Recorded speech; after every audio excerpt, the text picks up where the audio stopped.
Next topic लेते हैं अनुसंख्या गुण। किसे कहते हैं अनुसंख्या गुण? विलयन के वे गुण जो विलयन के निश्चित आयतन में उपस्थित विलय के कणों के मोलों या अणुओं की संख्या पर आधारित होते हैं, अनुसंख्या गुण कहलाते हैं। अनुसंख्या गुण विलय के रासायनिक गुणों पर निर्भर नहीं करते बल्कि अणुओं की संख्या पर निर्भर करते हैं। अब अनुसंख्या गुण कौन कौन से हैं? 4 अनुसंख्या गुण हैं। नंबर 1 परासरण दाब। परासरण दाब। नंबर 2 वाष्प दाब का अवनमन। वाष्प दाब का अवनमन। नंबर 3 क्वथनांक का उन्नयन अर्थात क्वथनांक में वृद्धि। नंबर 4 हिमांक का अवनमन, हिमांक में कमी। तो ये 4 हमारे जो है क्या है अनुसंख्या गुण है। पहला है परासरण दाब, दूसरा है वाष्प दाब का अवनमन, तीसरा है क्वथनांक का उन्नयन और फोर्थ है हिमांक का अवनमन। अब इनमें सबसे पहले लेते हैं परासरण दाब। पहला अनुसंख्या गुण है परासरण दाब। परासरण दाब पढ़ने से पहले सबसे पहले इसमें आता है परासरण किसे कहते हैं। परासरण किसे कहते हैं? विलायक का कम सांद्रता के विलयन से अधिक सांद्रता के विलयन की ओर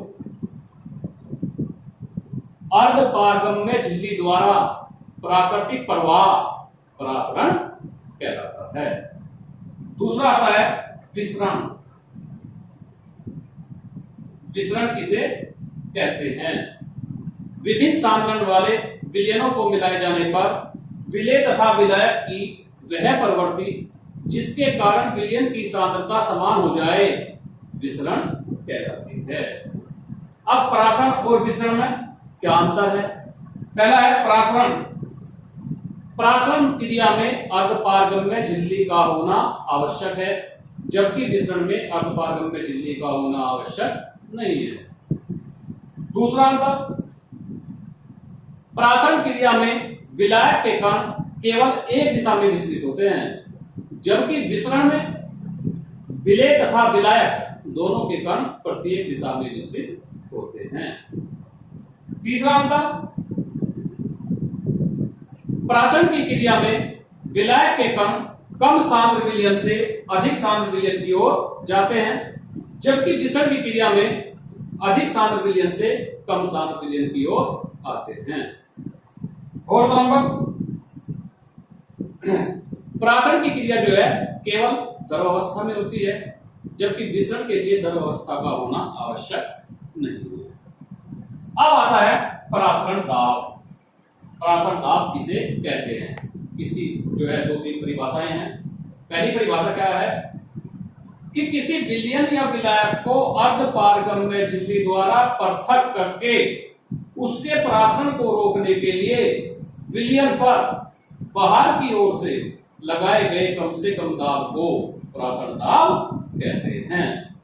दूसरी, किसी विलयन या विलायक को अर्धपारगम्य झिल्ली द्वारा पृथक करने पर उत्पन्न द्रव स्थैतिक दाब को परासरण दाब कहते हैं। तीसरी परिभाषा, किसी विलयन का वाष्प दाब बढ़ाकर विलायक के वाष्प दाब के बराबर करने के लिए विलयन पर लगाए गए कम से कम दाब को परासरण दाब कहते हैं। अब आता है परासरण दाब ज्ञात करने की विधि, और जो सबसे अच्छी विधि है उस विधि का नाम है बर्कले हार्टले विधि। बर्कले हार्टले विधि, परासरण दाब ज्ञात करने की विधि। ये देखिए इसका चित्र जो है ये नीचे बना हुआ है। ये प्राशन दाब ज्ञात करने की सबसे अच्छी विधि है।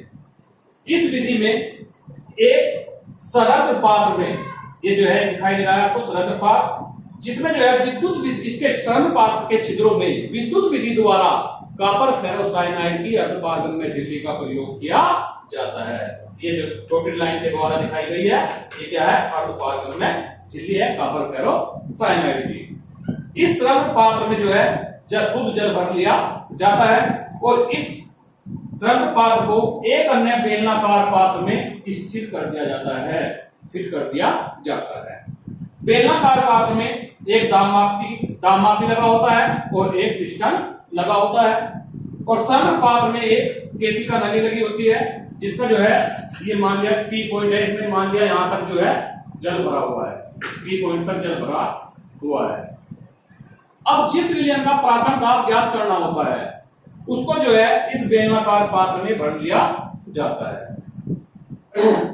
अब जैसे ही प्रयोग के प्रारंभ में हम क्या करते हैं, इस केशिका नली का जो है तल नोट कर लेते हैं। मान लीजिए जो है यहां तक है, T पॉइंट तक उपस्थित है।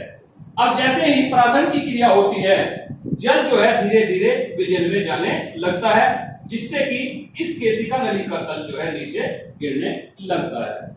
इस केशिका नली के तल को गिरने से रोकने के लिए अर्थात इसको इसकी प्रारंभिक स्थिति में पहुंचाने के लिए विलयन पर पिस्टन के द्वारा बाहर की ओर से कम इतना दाब लगाया जाता है कि ये जल जो है अपनी प्रारंभिक स्थिति में पहुंच जाए, अर्थात जहां पर था T पॉइंट पर था वहीं पर T पॉइंट पर ये पहुंच जाए। इसको जो है जब ये T पॉइंट पर पहुंच जाएगा वो दाब जो है यहाँ पर दाब मापी में अंकित हो जाएगा। वही दाब जो है इस विलयन का प्राशन दाब कहलाते हैं। इसलिए परिभाषा तुम्हें क्या बताई गई, शुरू में यही परिभाषा तुम्हें बताई गई थी कि किसी विलयन या विलायक को अर्धपारगम्य झिल्ली द्वारा पृथक करके उसके प्राशन को रोकने के लिए विलयन पर बाहर की ओर से जितना कम से कम दाब लगाया जाता है वो दाब जो है क्या कहलाता है, विलयन का प्राशन दाब कहलाता है। अब इसमें एक पॉइंट आया झिल्ली, अर्धपारगम्य झिल्ली, झिल्लियां।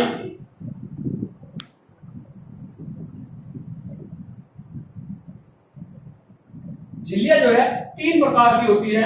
एक तो है अपारगम्य झिल्ली, अपारगम्य झिल्ली इसे कहते हैं अपारगम्य झिल्ली। ऐसी झिल्ली जिसमें से सभी प्रकार के कण, कोई भी कण जो है नहीं निकल पाता, अर्थात विलेय और विलायक दोनों में से किसी के कण भी नहीं निकल पाते, अपारगम्य झिल्ली कहलाती है। दूसरी है पारगम्य झिल्ली,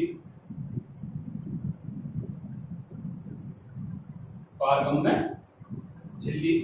पारगम्य झिल्ली क्या है? पारगम्य झिल्ली ऐसी झिल्ली जिसमें से विलेय तथा विलायक सभी के कण जो है निकल जाते हैं, पारगम्य झिल्ली कहलाती है। जैसे कोशिका झिल्ली, सेल वॉल, कोशिका भित्ति। तीसरा आता है जो इंपॉर्टेंट है, शॉर्ट क्वेश्चन में भी आई है, अर्धपारगम्य झिल्ली। अर्धपारगम्य झिल्ली किसे कहते हैं? अर्धपारगम्य झिल्ली किसे कहते हैं? ऐसी झिल्ली या वह झिल्ली जो विलायक के अणुओं को निकल जाने देती है परंतु विलेय के अणुओं को नहीं निकलने देती, अर्धपारगम्य झिल्ली कहलाती है। जैसे कॉपर फेरोसाइनाइड की झिल्ली, अंडे की झिल्ली, कैल्शियम फॉस्फेट की झिल्ली, चरमपत्र आदि जो है ये अर्धपारगम्य झिल्ली के उदाहरण